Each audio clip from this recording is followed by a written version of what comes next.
Kilo आटे का थैला 1517 रुपए से बढ़कर 2787 का हुआ।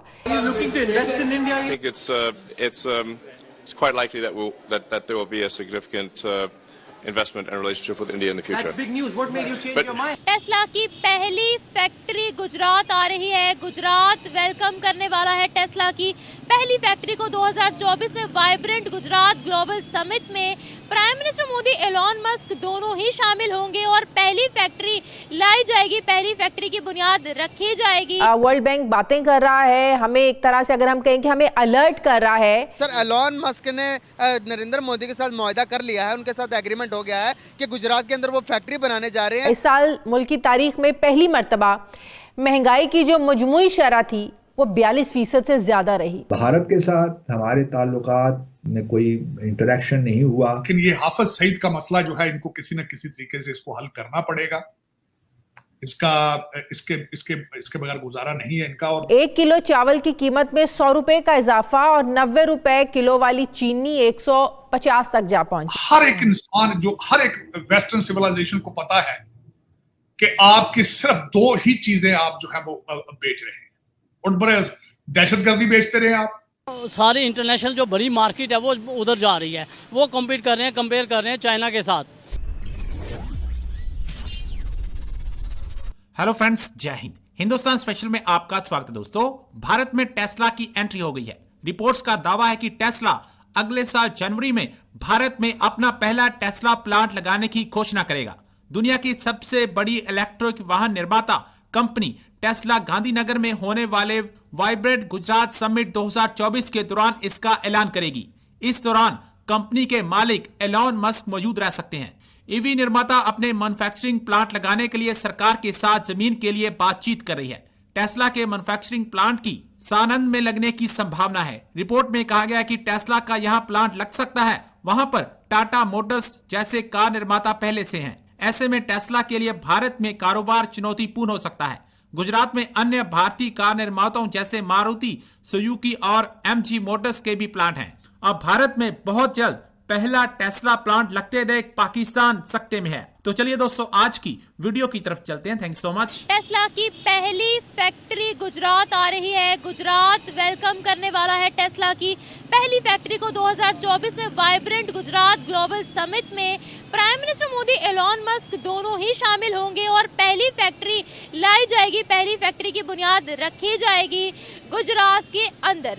पहली मेड इन इंडिया टेस्ला की कीमत तकरीबन 17 से 20 लाख के दरमियान होने वाली है।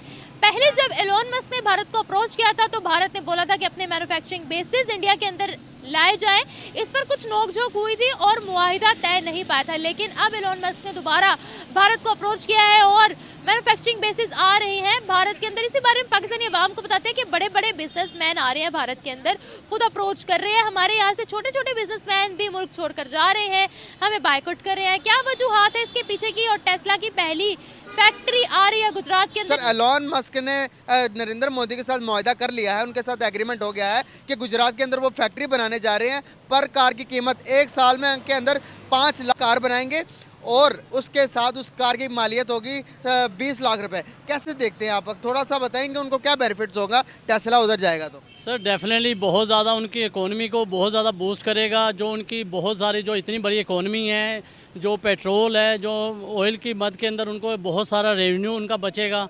डेफिनेटली उनकी मार्केट के ऊपर वही जो पैसे जो उधर से होंगे वो इधर लगा सकेंगे। तो उसके ऊपर जो है आवाम को भी सबसे बड़ा बेनिफिट ये है कि उनको सहूलत अच्छी मिल जाएगी, सस्ती ट्रांसपोर्ट मिल जाएगी, सस्ती इंडस्ट्री उनकी चलेगी, तो डेफिनेटली मुल्क बूम करेगा। कैसे देखते हैं आपके ये इंडिया तो 2013 से पीछे, तो इसकी इतनी ज़्यादा जितनी को आज फैन फॉलोइंग है इंडिया की, पूरी दुनिया जानता, तो क्या वजूहत है कि इंडिया की इतनी रिस्पेक्ट दुनिया में क्यों बढ़ गई? हमें आज कोई पूछता नहीं है। सर, बड़ा अफसोस की बात है कि हमारी लीडरशिप के अंदर कोई ऐसा आया ही नहीं है कि जो जिस तरह हम देखते हैं कि जिस तरह हमारे अरब नेशन जितने थे वो हमारे साथ बहुत क्लोज थे, आज वो सारे हटके वो उनकी गोद में चले गए हैं।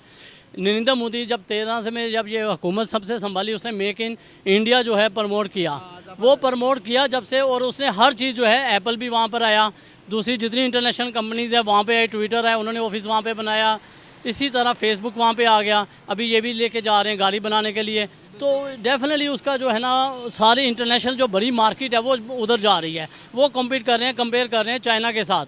जबकि पाकिस्तान जो है ना बिल्कुल आहिस्ता आहिस्ता अपनी मन घरत के जो इकोनॉमी के ऊपर, अपनी जो पॉलिटिक्स के ऊपर जो है वो उसके ऊपर ही फोकस कर रहे हैं और उसी के ऊपर लड़ाई झगड़ा चल रहा है। उसके ऊपर जो है ना आवाम पिस रही है, मुल्क पीछे चला गया। मैं मिसाल देना चाहता हूँ कि 1950 जब 52 ईयर्स पहले बांग्लादेश जो है उनकी इकोनॉमी जो थी हमारे से, उधर जो एक बंदा इकोनॉमी जो डेली वेजेस पे कमा रहा था वो $20 मंथली इनकम थी। जबकि उस टाइम जो मगरिब में जो पाकिस्तानी लोग रहते थे वो 80% उनकी $80 थी तनख्वाह। आज बिल्कुल ऑपोजिट हो चुका है कि आज उनका जो बंदा है वो उसकी जो मंथली जो इनकम है वो $80 है और हमारी 20 हो गई हुई है। सर यहाँ से टेक्सटाइल सारी भी शिफ्ट हो गई है।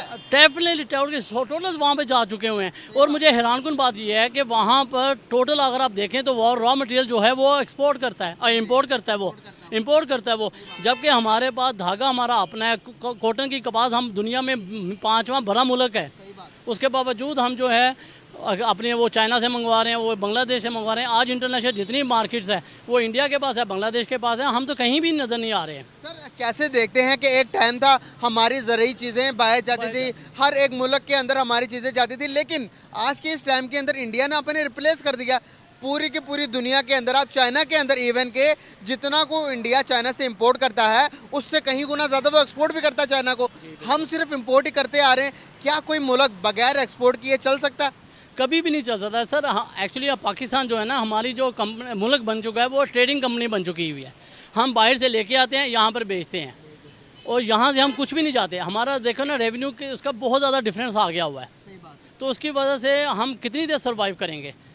तो गरीब गुर्बत से बिल्कुल नीचे जा रहा है। जो अशरफिया है वो सिर्फ जो है ना 5% जो अशरफिया के लिए हम जो है ना ये इकॉनमी रह गई हुई है, बाकी आवाम जो है वो बिल्कुल तजलील हो रही है उनकी। आज दुनिया की 5वीं बड़ी मैशत है इंडिया, $4 ट्रिलियन की इकोनॉमी है। सारे क्रेडिट किसको जाता है? सारा डेफिनेटली उनकी गवर्नमेंट्स को जाता है, उनके प्रोसीजर जाता है, उनके जो गवर्नमेंट ने जो डिसीजन किया, उनके जो लीडरशिप ने किया है और एक कंटिन्यूसली जो उनकी जो गवर्नमेंट आ रही है, दूसरा इलेक्शन वो जीत चुके हैं, तीसरे के लिए वो तैयारी कर रहे हैं और नज़र आ रहा है कि मोदी शायद 3rd टाइम भी वो बन जाएगा। और हमारे यहाँ आज तक कोई हुकूमत ने 5 साल भी पूरे नहीं किए हुए हैं। तो यकीन करें बड़ा दिक्कत होता है इस वक्त से। और जब आप इंटरनेशनल में जाते हैं तो वो उधर से जो रिस्पॉन्स मिलता है तो वो एक दहशतगर्द मुल्क बना दिया गया हुआ है। और ये हमारे अपनों के दुख हैं, दूसरों के नहीं है इतने। सर क्राइम रेट भी डे बाय डे बढ़ते जा रहे हैं। आप देख रहे हैं कल हमारी कुलीग थी, उनका मोबाइल फ़ोन यहीं से माल रोड के ऊपर से छीन लिया गया। आप मुझे बताएं कि इस तरह के क्राइम रेट बढ़ेंगे जब मीडिया ही जो कि पूरी दुनिया को अवेयर कर रहे हैं हम लोग, तो हमारे साथ ये होगा तो बाकी के जो गरीब गुरबा लोग हैं उनके साथ क्या कुछ होता होगा? जी सर, मैं जैसे कल ही देख रहा था कि कराची की न्यूज़ बता रहे हैं कि ना रेशो जो है 192% ज़्यादा हो गई है क्राइम रेट की। और उसके बावजूद जो वो उधर के IG साहब हैं वो कह रहे हैं कि नहीं काफ़ी बेहतर हैं। तो ये बाकी बात है गुर्बत की वजह, जहाँ गुर्बत होगी, जहाँ रोज़गार नहीं होगा, इंडस्ट्री बंद हो रही है।